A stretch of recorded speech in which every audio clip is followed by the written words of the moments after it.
ये शफीस के ऊपर के इमरान खान साहब हिदायत दे रहे हैं सेहत पे सियासत ना हो, और सियासत कोई और नहीं, हुकूमत तो चाहेगी कि सियासत हो, लेकिन आपकी पार्टी के अंदर से सियासी चीज़ें हो रही हैं। सबसे पहले आसमा साहिब आपका शुक्रिया। जहाँ तक अलीमा साहिबा का सवाल है और जहाँ तक सेहत की बात है, तो स्टांस बड़ा क्लियर है तहरीक इंसाफ का कि हम इमरान खान साहब की सेहत पे सियासत नहीं करना चाहते। अलीमा खान उनकी बहन, वो उनके फैमिली है और ये सियासी मामला नहीं है उनकी सेहत। हम बारहा ये बात कर चुके हैं कि जो सेहत है इमरान खान साहब में, उसमें फैमिली इंटरवील करेगी। ये कोई सियासी मामला नहीं। अगर सियासी मामला होता तो पार्टी इंटरवील करती, पॉलिटिकल लीडरशिप इंटरवील करती।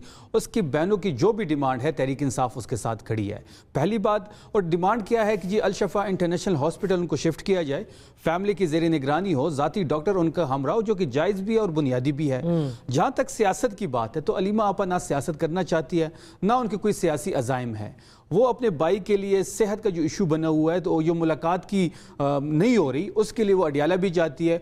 उसके सेहत के हवाले से बैरिस्टर गौहर साहब को उन्होंने जो है वो कटहरे में लाके खड़ा कर दिया है। हालांकि जो भी इस्टेब्लिशमेंट के साथ या बातचीत हुई या मुलाकातें हुई, वो उसमें बैरिस्टर गौहर का बड़ा किरदार है। देखिए 9 मई के बाद जब एक वैक्यूम क्रिएट हुआ, एक स्पेस बनी, तो बहुत से वकला पाकिस्तान तहरीक इंसाफ में शामिल भी हुए, और जो पहले के वकील थे उनको भी अहम ओहदे भी दिए गए। आप देख लें कि आज चेयरमैन बैरिस्टर गौहर है, वो भी वकील है, वेल नोन नाम है। इस तरफ सलमान अकम राजा जनरल सेक्रेटरी है, तो वो भी वकालत का पेशा है उनका। फिर आप सेनेट में देख लें, बैरिस्टर अली जफ़र साहब हैं, हामिद खान साहब हैं। फिर इस तरह अगर आप देख लें तो काफ़ी MNAs भी हैं, और टिकटें भी दी गई वकीलों को। तो वकीलों को चाहिए कि वो इमरान खान साहब के केसेस को परसू करे, वो कोशिश करे कि केसेस लगे। वो कह रहे हैं कि हम कर रहे हैं, कोशिश कर भी रहे हैं, लेकिन थोड़ा मजीद कोशिश करनी चाहिए, एक स्टेप मजीद फॉरवर्ड करना चाहिए, क्योंकि हम चाहते हैं कि इमरान खान साहब के केसेस लगे। आज आपने देखा होगा कि 3-4 दिन से हम सुप्रीम कोर्ट के सामने धरना दे रहे हैं, पार्लियामेंटेरियंस वहां पे मौजूद हैं। CM सोहेल अफरीदी साहब ने खुद लीड किया उसको, वहां पे आए, पूरा दिन वहां पे बैठे रहे। हमारा आज चौथा दिन है कि हम सुप्रीम कोर्ट के सामने बैठे रहे। आज हाई कोर्ट में सिर्फ हमारी एक जो केस था वो लग गया है 11 मार्च के लिए, अल-कादिर का, और तोशाखाना 2 केस आज भी नहीं लगा। अब मसला ये है आसमा साहिबा के 200 से ज्यादा पार्लियामेंटेरियंस ने एक पिटीशन साइन की, हाई कोर्ट में भी और सुप्रीम कोर्ट में भी पिटीशन लेके गए, वो पिटीशन नहीं लगी। 12 से ज्यादा पिटीशन सुप्रीम कोर्ट में पड़ी हुई है मुलाकात के हवाले से और सेहत के हवाले से। अच्छा, नहीं सुनी जा रही, नहीं लगा। ये 16 से ज्यादा पड़ी हैं इस्लामाबाद हाई कोर्ट में। फिर दूसरे साइड पे देख लें, 1 मिनट मुझे दीजिएगा, दूसरे साइड पे आप देख लें कि जब खैबर पख्तूनख्वा के शहराओं पे लोग खुद से बैठे हुए थे, एक आम आदमी पेशावर हाई कोर्ट गया, पिटीशन लेके गया, उसी दिन लगी, उसी दिन सुनी गई, उसी दिन फैसला हुआ। अगले 24 घंटे इंप्लीमेंटेशन की बात हुई। जहां पे तहरीक इंसाफ के खिलाफ कोई चीज हो तो कोर्ट्स उसी दिन लगाती है, उसी दिन सुनती है, उसी दिन फैसला करती है। जहां से हम आसानी ढूंढते हैं कोर्ट के जरिए, ना हमारा केस लगाया जाता है, ना सुना जाता है। बिल्कुल, ये जो एक तो खैर इमरान खान साहब की सेहत है, उसके ऊपर हुकूमत भी सियासत तो कर ही रही है ना। अगर चाहे तो डॉक्टर्स को भी बुलाया जा सकता है, उनके जाती मुआलिजीन को भी, उनकी बहनों का शिकवा भी खत्म किया जा सकता है, जो कि नहीं हो रहा। तो फिर आप कहते हैं कि जी बातचीत भी हमने करनी है, तो ये एक डुअल पॉलिसी है।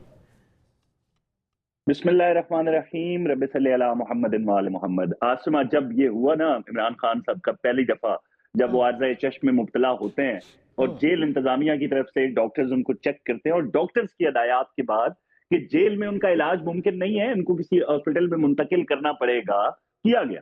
पिम्स ले जाया गया। मतलब एक कैदी है, एंड वो जो रूल्स हैं, जो कवायद और जवाबत है जेल के, उनको मलूज़ खातिर रखते हुए ये सारा अमल जो है ये हो गया। चले, अब फैमिली तक बात आ गई। आपको एक और बात बताऊं कि बुशरा बीबी को हर लम्हा इस हवाले से आगाह किया गया। जब इमरान खान साहब को पहली दफा पिम्स ले जाया गया, फॉलो अपॉइंटमेंट थी, जब उस वक्त हर वक्त उनको बता के, और इमीडिएट फैमिली वही है, नेक्स्ट टू किन हुकूमत, जेल इंतजामिया यही समझती है।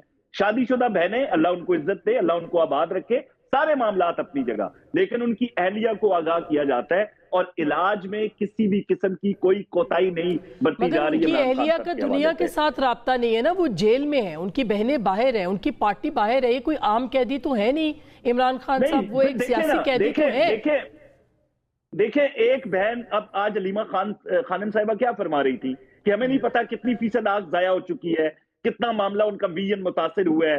एक तरफ टीवी पे बैठ के इनके लोग आके कह रहे हैं कि जाया हो गई, अब खान साहब देख ही नहीं सकते, एक आंख से उनको नजर ही नहीं आता। तो ये जो सियासत हो रही है ना, इसका जवाब तो हमारे पास नहीं है। हाँ, जेल इंतजामिया, जेल कवायद, जेल मैनुअल के तहत हर कैदी को ये सहूलत मुयस्सर नहीं आ सकती कि मैंने शफी जान से इलाज नहीं कराना, मैंने अमाद हसन से इलाज कराना है। ये आपकी मंशा और आपकी नहीं, मर्जी तो के ये मुताबिक हो नहीं कंफ्यूजन सकता। नहीं, ये कंफ्यूजन क्यों है, इस पे भी तो गौर करें ना। ये कंफ्यूजन इसलिए है कि गवर्नमेंट उनकी मुलाकात नहीं करवा रही। यानी कभी आपने ये भी देखा हो कि 4 महीनों के अंदर एक सियासी लीडर अंदर है, उसकी पार्टी उससे ना मिले, उसके वकील उससे ना मिले, ये कभी हुआ है क्या? नवाज शरीफ साहब के साथ ये कभी हुआ था? बहुत दफा हुआ है। कब हुआ? बहुत दफा हुआ है। मुझे कोई एक जी, आपने बड़े तामुल के साथ शफी जान को सुना। आप अगर उसी सब्र के साथ मुझे सुन लें तो मैं शफी जान ने जो एतराजात उठाए उन पूरे का जवाब दे सकता हूँ। ये कहते हैं ये अदालतों के अंदर हमारे केस नहीं लगते और मनपसंद मर्जी के केसेस लगाए जाते हैं और रद्द-ए-अमल भी उनका मन मर्जी का आता है।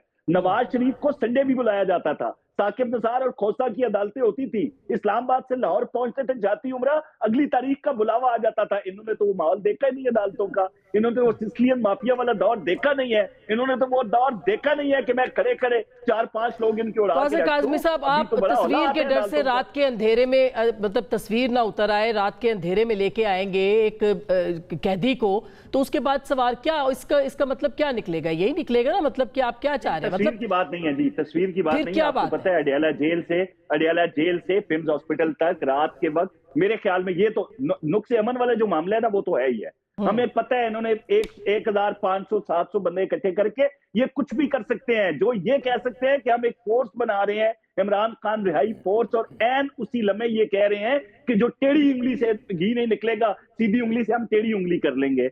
मतलब इनके अज़ाइम आपके सामने नहीं आए। ये हुकूमत अच्छा, को अल्टीमेटम नहीं देते अपने अल्फाज के चुनाव ठीक है। ये क्यों कहते हैं कि हम टेढ़ी उंगली करेंगे? टेढ़ी उंगली से मुराद यही है ना आसमा। सर, रिहाई फोर्स पे भी हम बात करेंगे, वो हम उनसे पूछेंगे, लेकिन ये वही कोट लखपत जेल थी, यानी अभी खान साहब अडियाला में है तो वो कोट लखपत थी, वहां पे बिलावल साहब मिले थे। आपको याद है कि सियासी लीडर्स उनसे मिलते थे। क्या वजह है कि आप महमूद खान अचकज़ई साहब को एक्सेस नहीं दे रहे? आप ऐसे तमाम लोगों को वजह आसमा सुने भी तो सही ना, वजह ये है कि जो भी बाहर आता है आके ये नहीं कहता कि फील्ड मार्शल और अपने रियासती इदारों के ऊपर कत्ल के इल्जामात लगा दें। कोई ये नहीं करता था नवाज शरीफ से मुलाकात अच्छा, के चले बाद।